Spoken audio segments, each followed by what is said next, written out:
You know, you can boost up your sales price and your wow factor with what you do in the basement. This one that we're looking at here, I would call this a semi-finished basement. In other words, when they look at this room, they can see that it's usable as living space, play space. It's heated. We put in a vinyl plank floor here.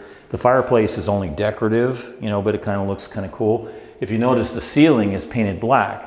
This is a lot less expensive than actually dropping a ceiling, you know, to just make it uniform. But when you paint everything black, you don't see any of the plumbing and wiring and imperfections in the wood that if you left it the way it normally is, or if you painted it white. And then of course you can get lights that are, you know, really thin LED lights, and just light it up and not have it look spooky, you know.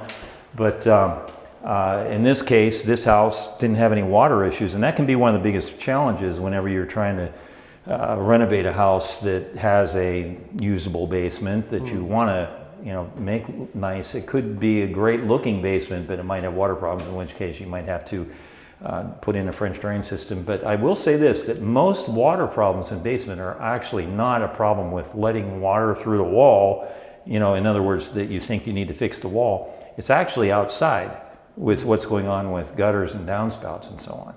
And it's typically the case that the water needs to be directed away from the house, and that solves the water coming into the basement in many cases.